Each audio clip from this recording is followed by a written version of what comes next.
С Асан Барашем мы уже давно знакомы. В основном у него работы авангард, у него примитив такой, вот мне всегда нравились эти работы. И вот однажды я у него случайно увидел в мастерской портреты, вот ранние работы.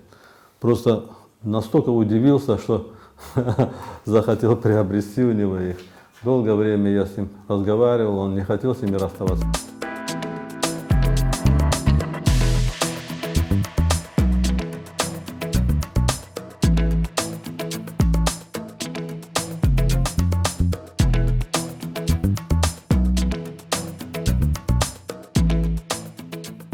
Меня они удивили, знаете, там не просто портреты, а там образы. После Беньковского училища он поступил в ТТХИ, Ташкентский театральный художественный.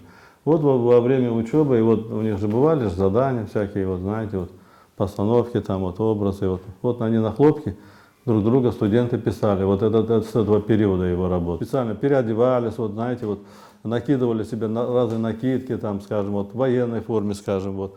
Вот они друг друга вот так вот одевали, и вот постановки такие, вот специальные образы создавали. Переодеты однокурсники, да. Вот цыганка работает, даже она не цыганка, а просто образ такой вот. Раскрытые такие яркие образы, да, вот, как будто бы театральные такие образы.